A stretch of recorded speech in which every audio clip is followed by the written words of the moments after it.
Welcome back, Blue Shirts fans, to episode number 685 of the Locked On New York Rangers podcast. I'm your host, John Chick. Just want to thank you guys, as always, for making Locked On New York Rangers your first listen every day. We are free and available on all platforms. And today, we got a lot to do like we always do here on Locked On New York Rangers. Going to have some final thoughts for what was obviously a very successful opening night performance by the New York Rangers, going out there, beating the three-time defending Eastern Conference champion Tampa Bay Lightning by a score of 3-1, and basically dominating the game pretty much from the start till the end. I mean, yeah, Tampa had a couple of pushes every now and then, and Vasilevsky was very good, but for the most part, I thought the Rangers basically were skating circles around Tampa, so we're going to have a couple other talking points from that. I also want to talk about Jarred Tinordi and Julien Gauthier each being placed on waivers. We mentioned it briefly when it happened, but since we talked about it, Jarred Tinordi was actually claimed on waivers by the Chicago Blackhawks, and Julien Gauthier cleared and will now head to the Hartford Wolf Pack. And like I said, just want to talk about that in a little bit greater detail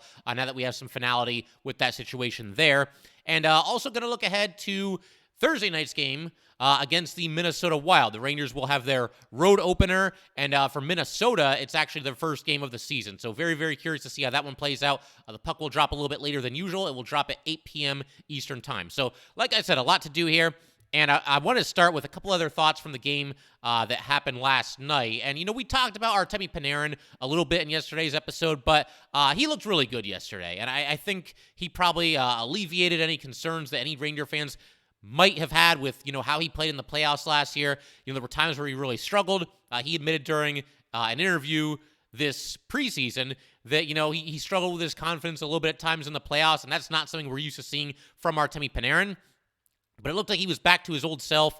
He had the primary assist on a power play goal by Mika. He had Kreider passing across the ice to Panarin, and then because it's Panarin, a lot of guys kind of gravitate toward him on the penalty kill, and he dishes back the other way to Mika. Mika winds back, blasts the one-timer, and scores. But Panarin, you know, beyond that, just a very strong night. He had a lot of good passes, seemed to be establishing some really nice chemistry with Vincent Trocheck. Obviously, Vitaly Kravtsov was injured. That resulted in the Rangers then placing Alexis Lafreniere on the Panarin line on the right wing. And I thought the two of them looked pretty good together as well. So overall, you know, just a solid night. And, you know, Panarin, he had that quote where he was talking about, you know, he doesn't want to get in trouble by doing fancy bleep, right? And I get that to an extent. You know, you have to play within your team system. But by that same token, you know, Artemi Panarin is a special talent. And I think for a player like that, as long as they're not, you know, putting you in harm's way, they're not making plays where there's odd man rushes going the opposite way, you got to let the artist be an artist, so to speak. And Panarin at times, you know, I think he can hang onto the puck a little bit longer and try to create some things. If he wants to go east and west on the blue line and you know, look for passing lanes that we don't think are there, it's okay because it's Artemi Panarin. And a lot of times, you know, some of the things that make Artemi Panarin great are his ability to essentially improvise and again, find passing lanes that the rest of us don't even realize exist. So, like I said, I was really encouraged by the performance from Artemi Panarin last night. Looked like he was kind of back to being his old self. There was also a play that I have to mention that was made by Jacob Trouba that I thought was absolutely huge in this game. And, you know, great that he did this on the his first game as the new captain of the New York Rangers. That was really cool. But essentially what happened was there was a breakaway, or what was going to be a breakaway, behind the Ranger defense. I want to say it was Point. It's either Point or Stamkos, but one of the big guns on the Tampa Bay Lightning got in behind the defense, and Trouba's not really known for his speed, but man, did he close fast here. You know, he got back in a hurry, knocked the puck away, and whichever player it was, I'm sorry, I don't have my game notes in front of me, but whoever it was not able to, you know, even get a shot away. So that was a huge play by Trouba. And again, the Rangers were only up 2-1 at that time. And as I mentioned in yesterday's episode, the Rangers were pretty much dominating that game to the point that you felt as a fan that they should be up by more than 2-1. And so, you know, if there's a breakaway there and there's a goal scored by Tampa, I mean, that's a little bit of a gut punch because we would have been tied with them with, you know, a couple of minutes remaining, but a big time play by Jacob Trouba there. And I also have to call attention to this while we're talking about Jacob Trouba. There was a video that the Rangers posted on their Twitter page where, the Rangers have that tradition where they give the Broadway hat to the best player of the game. And, given that Trouba's the captain, it was his choice, who am I going to give this hat to? And naturally, he picked Mika Zibanejad. Trouba was great. He was addressing the team afterward and just said, you know what, guys, if we play 82 games like that, we're going to be all right. And he's absolutely right. If the Rangers play anything like that for all 82 games, they're going to be one of the best teams in this league. But he gave the hat to Mika, and you could see Mika, he took the hat, and he was smiling and, high-five Trouba and everything. But he was standing there, and Kakko was there, and I think Lafreniere was there. They were both sitting down, and you could see Mika saying something to the two of them, and then he actually said, you know what, Jacob, I got to give this hat back to you. It's your first game as captain and your first win as captain. So that was really cool. He gave it back to Trouba. They hugged and everything, and just a really cool moment. Team chemistry matters. I tweeted that out a little bit earlier today. It's always important. These, analytics, they have their place. Analytics don't take into account things like, teams that have players that all have each other's backs out there. And I think it's true in any sport, maybe even more so for hockey than some others. But, it comes in handy. That's why the Rangers in the first 2 rounds of the playoffs last year were able to go 5-0 when facing elimination, because these guys have each other's back, they care about each other, and they play hard for each other. And you can see that. If you don't see that, you're blind. I can't help you. So, yeah, that was obviously a cool moment. And then I wanted to also just kind of address, obviously it was a great win last night. And us Ranger fans, I include myself in this, there are times where we tend to maybe overreact to certain things and overdo it. And, last night, if they would have lost that game, oh, man, it's a disaster. Why'd they do this in the offseason? Why'd they do that in the offseason, et cetera, et cetera, et cetera. And if they win, it's like, oh, man, Stanley Cup, we're winning it all. So it would have been one extreme or the other. But the Rangers really did play great last night. But I asked myself today, looking back at the game, was there anything that I missed that was maybe not so good, something that could even be construed as a negative? No, not really. I mean, a couple of things you might worry about coming into the game, like, the third defense pairing. Are these guys going to hold up? Braden Schneider's still pretty inexperienced. Same thing for Zach Jones. I thought they clicked and looked good out there together. And, that was obviously a positive. Something else that you kind of worry about a little bit is, do the Rangers have the depth? Because we talked about how much those players that turned out to be rentals for the Rangers, how much they helped last season, and all those guys are gone now. So you do worry a little bit about the depth. But you look at the Rangers last night, man, all 4 lines basically went out there and killed it. I thought every line played great. We will see about the scoring depth. That still gives me a little bit of concern, and I'll feel better about it if the kids deliver and they contribute offensively. I think, it's a minor concern going forward, but nothing too panic-worthy this early in the season. And then, another thing, is there going to be chemistry between Panarin and Trocheck? I realize they didn't link up for any goals, but they looked a lot better. Like I said, a couple of good passes between the two of them, setting each other up for some good looks at the net. And as I mentioned, if there could be a third assist on a goal, Trocheck would have gotten it on the one that was scored by Mika Zibanejad. That was on the power play. Trocheck kind of got the puck loose along the boards, got it to Kreider to Panarin, Panarin to Mika. Mika scores the goal on the one-timer.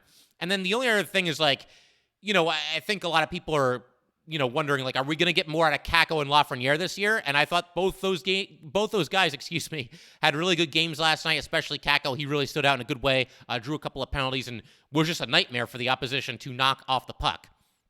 And then one other thing that I want to address really quick, because it was causing a little bit of a stir on social media. I didn't really weigh in at all last night. The LED boards. You guys probably noticed this at some point during the game, but around the rink, obviously we're used to seeing advertisements along the boards, and they had that, but there were also portions of the boards. I think it was just certain sections where it was like an LED thing, and, the play would be happening, and then there'd be an advertisement there, and then all of a sudden it would, scroll up, and there'd be a new advertisement in its place. So that was weird. And at first, I'll be honest, I didn't really notice it, but then I saw a couple of people talking about it online, and then for, probably about 90 seconds, that was all I could see. My eyes would not leave the boards because I was just so not used to seeing that. So it kind of distracted me for a little bit, but then I forgot about it quickly enough. So I don't think it's going to be something that bothers me that much. I know some people are upset about it. I will say, though, for the players, I would think it would be pretty weird because, you guys watch the NHL just like I do. Everything's moving a million miles an hour out there. That a big part of this game, especially for the skilled players, is your ability to use your vision to your advantage. We talked about how good Artemi Panarin is at finding passing lanes, and maybe a lot of the players won't notice it at all. But I don't know, man. If I'm out there and it's like a Stanley Cup playoff game and I'm trying to make a crisp pass to my teammate who's going to be open for like a fraction of a second and I have to get it there, and you've got like these bright LED boards with advertisements scrolling up and down. I don't know. I mean, to me, it could kind of, I could see where it might get in your field of vision and it might throw you off a little bit. So I kind of feel for the players on it more so than us watching it. But it's also entirely possible that I'm making a big deal about nothing here. And the LED board's a little weird, a little distracting. I think in time here, we're probably not even going to notice or care about them. So we will see there. But we're going to keep going here. I got to talk about Jarred Tinordi and Julien Gauthier each being placed on waivers by the New York Rangers. And, of course, Tinordi was claimed. Julien Gauthier was not. We will talk about each of those players in just a second. But first, I just got to let you guys know that today's episode of Locked On New York Rangers is brought to you by BetOnline.net. BetOnline.net is your number one source for football betting info this season. Find all the latest player developments, team matchups, news, podcasts, and in-depth articles and analysis on every game that you can find. BetOnline remains your continued source for all your sport wagering information with live betting and up-to-the-minute scores for every sport out there. The fastest and easiest way to check in on all your favorite games and events, including the NHL, MLB, MMA, boxing, and golf. Head to betonline.net or use your mobile device to learn more. BetOnline, where the game starts. And I just want to thank you guys, as always, for making Locked On New York Rangers your first listen every day. We are free and available on all platforms. All right, so like I said, we're going to go ahead and basically just keep rolling along here and talk about Jarred Tinordi and Julien Gauthier both being placed on waivers. And we'll start with Tinordi since, he was the player that was claimed. The Rangers this past offseason, not the one that just happened, the year before, they were on this crusade. You guys know the drill by now. They want to get bigger, tougher, add more snarl, add more grit, tougher to play against. Use whatever phrase or adjective or whatever that you want to use. But you get the idea. They wanted to get bigger. They wanted to improve their size and just be able to go toe-to-toe with teams around this league from a physical standpoint. And part of their crusade to do so was signing defenseman Jarred Tinordi to a 2-year deal worth $900K per season. Jarred Tinordi stands 6'6" and 230 pounds, so he certainly qualifies there. Only ended up playing in 7 games with the Rangers this past season, had 1 goal, also played 32 games with the Hartford Wolf Pack, 1 goal and 4 assists. Tinordi now 30 years old. He's only played 109 career NHL games, despite being a former first-round pick by the Montreal Canadiens. It was interesting because he actually started on opening night last year for the New York Rangers. Some people might not remember that, but they were playing the Capitals. Everything that had happened with Tom Wilson the season before that, they were maybe expecting some issues, and I don't think they wanted Nils Lundkvist for that to be his first game, this game that might be completely out of control. As it turns out, nothing really happened, but they had Jarred Tinordi out there just in case. Small sample size with the Rangers, and it's somewhat unfair to completely judge somebody on just 7 games, but from what I saw, I was not all that impressed with Jarred Tinordi, and he's somebody that over time here, over the season last year, and certainly going into this year, has essentially just tumbled down the pecking order in terms of the Ranger defensemen. I mean, I can't even imagine how many guys would have to be injured before they even really gave a lot of consideration to even playing Jarred Tinordi. Obviously, they placed him on waivers with the idea of reassigning him to Hartford. That doesn't happen because the Blackhawks claimed him. But, yeah, there wasn't much of a role for Jarred Tinordi on this team going forward, especially when you consider all the young defensemen, the ones, first of all, who are already playing on the Rangers, and those that are kind of waiting in the wings, so to speak. I will say, I think it was kind of strange that the Blackhawks used a waiver claim on Jarred Tinordi. I mean, from what I understand, the Blackhawks are not really expected to be that good this season, and they're kind of in the middle of a rebuild right now. Maybe they're just that desperate for help on the blue line that, okay, let's claim Jarred Tinordi, and we just need some more bodies that we can throw out there on any given night. Or maybe I didn't even think about this until just now, but maybe it's part of the tanking. That's so mean. I'm sorry. I shouldn't be this mean, but maybe it's part of their idea that we're trying to tank this season, and that they want the best chance possible to get the number 1 pick next season. I don't know for sure. We will see. I don't know what the Blackhawks are thinking, but again, just a very strange fit here. And I must point this out as well, because I looked at, it's just one website, but I looked at a depth chart for the Blackhawks, and they currently have Jarred Tinordi penciled in as the second pairing left defenseman. So yes, Jarred Tinordi, if this website is to be believed, will be he will be in the top 4 for the Chicago Blackhawks. And I also have to point out the fact that he's going to play alongside Connor Murphy. And guess who is on the top line on the left side? That would be Ranger legend Jack Johnson. And he's out there with Seth Jones. And Jones is a good player, but also probably one of the more overpaid players in the league. I don't think it's unfair to say that. But you know what, man? Jarred Tinordi wasn't here for that long. All the best to him. We'll see if he can make some kind of an impact with the Blackhawks. Obviously, I don't think there are too many teams in this league that would throw him into a top 4 role. The Blackhawks apparently are one of them. So from his perspective, that might not be a bad landing place. If he's looking to, A, just be on an NHL roster, and B, get as much ice time as possible. And it's also possible that maybe the Blackhawks figure, well, we can just flip him for a draft pick at the deadline. But, you're not going to get that much for Tinordi, I wouldn't think. We will see there. As for Julien Gauthier, he clears waivers. And so basically the exact opposite of what a lot of us were thinking could happen is what ends up happening here. Because when they were both placed on waivers, I think the prevailing thought is, okay, nobody's going to claim Jarred Tinordi.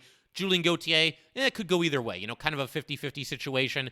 He's young enough and, seemingly has at least some upside remaining. And, maybe one of these teams is kind of down in the dumps right now. You take a chance on Julien Gauthier, especially when you consider that he's an impending RFA and that he's only making $800K this season. So, it was believable that somebody might claim him. It doesn't end up happening, and he now heads to the Hartford Wolf Pack. Gauthier, 96 career NHL games, only 5 goals and 13 assists. He played a career-high 49 games with the Rangers last year, only turned it into 7 points. And, he was on the bottom 6, but to move into the top 6, you got to show a little bit more than I think Gauthier has typically shown with the New York Rangers. And it's worth pointing out as well, while we're on the subject of him going to the Wolfpack start their season this Friday. They are at the Charlotte Checkers. That game starts at 7 p.m., and they then play the Charlotte Checkers the following day at 6 p.m. So seems like Julien Gauthier is going to be a part of that. And I'm curious to see how the Wolfpack chooses to deploy Gauthier. Is there a situation here? Does he go onto the top line there because, well, this is the NHL guy and he's got some NHL experience and, we got to keep him sharp if the Rangers want to call him back up? Or does the Wolfpack kind of prioritize some of the other younger guys, the guys that, they're trying to get ready for an NHL career? I know the NHL and AHL, they're not always completely in lockstep, and, the Wolfpack, they're going to do whatever they're going to do here, but it is curious to kind of wonder, exactly how they'll deploy Julien Gauthier now that he's joining their team there. And I will say, this could be what Julien Gauthier needs because, as we've discussed in the past, he has produced offensively, at least somewhat, in the AHL in seasons past.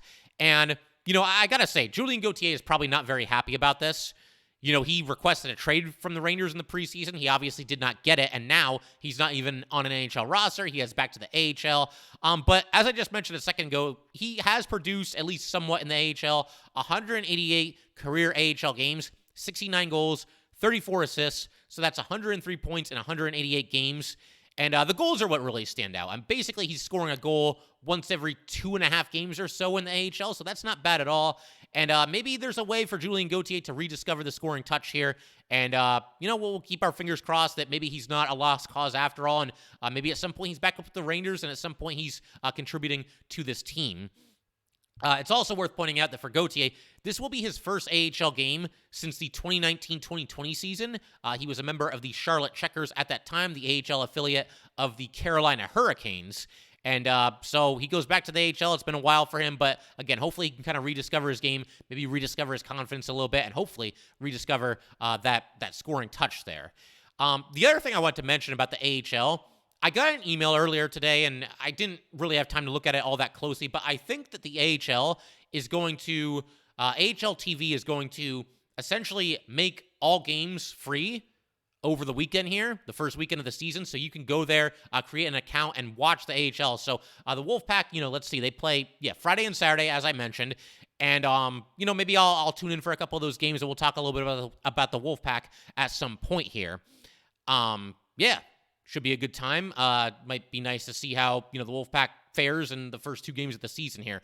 But as far as, just kind of putting a bow on this whole Tinordi and Gauthier situation, again, it was the exact opposite of what we thought was going to happen, but I'll take this. Jarred Tinordi being claimed, that doesn't bother me at all. I don't think he had any role with the Rangers whatsoever going forward. He's also an impending UFA.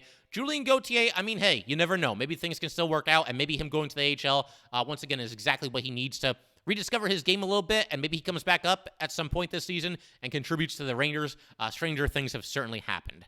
But yeah, I figure in just a second what we'll do is we're going to take a look ahead to these next 2 games, specifically the game against the Minnesota Wild. The Rangers have their road opener against the Wild on Thursday night at 8 p.m. As I mentioned a little bit earlier, we will do that in just a second.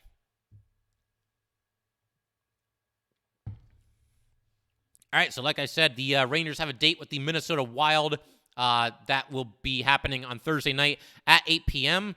And I wanted to go ahead and let's see if we can do this here. I'm going to share the line combinations here. Just give me a second to pull this up for those of you watching on YouTube.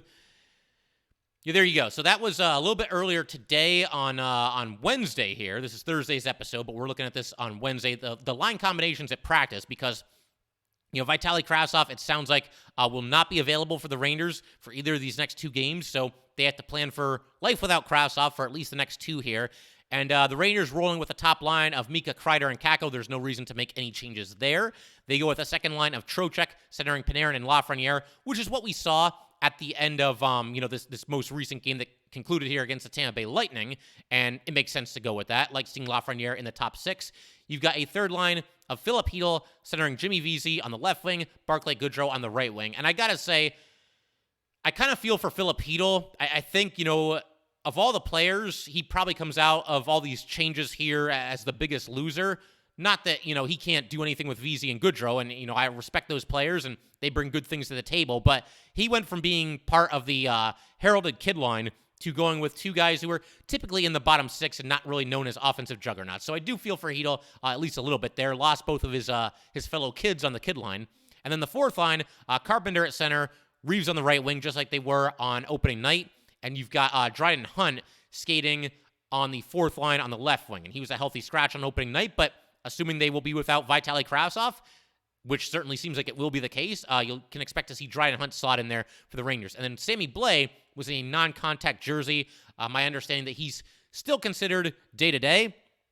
We'll see when he can make his season debut. The only other thing I want to mention about Vitaly Kravtsov real quick, though, I saw some people on Twitter saying, oh, man, Kravtsov is soft and this, that, and the other thing. Look, it was a weird play. He was down on the ice on one knee. He got Victor Hedman driving his knee into his chest, basically, and then for some reason, again, pushing down on the back of his head with his hand, and people are saying that Kravtsov is soft. I think a lot of different players probably would have got hurt on that play. It was just an awkward, strange play, something that you really don't see all that often, not quite like that anyway.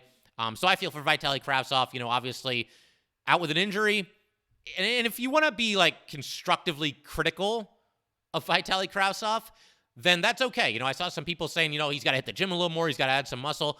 Fair critique. I would probably even agree with that, but I don't think that had anything to do with him getting hurt here. It was just a very strange play, and again, just a weird play by Victor Hedman, too, which not known as a dirty player, so I'll stop short of calling him that, but yeah, weird that he would just, push down on the back of his head. I really, as I mentioned last night, I'm not sure what that was about, but as for the Minnesota Wild, it's going to be a good early season test here for the New York Rangers. The Wild had a good season last year. They were a playoff team. They finished second in the Central Division, only to the Colorado Avalanche. They then lost in 6 games to the St. Louis Blues in the first round of the playoffs. But they are a good team, and they went 2-0 against the Rangers this past season.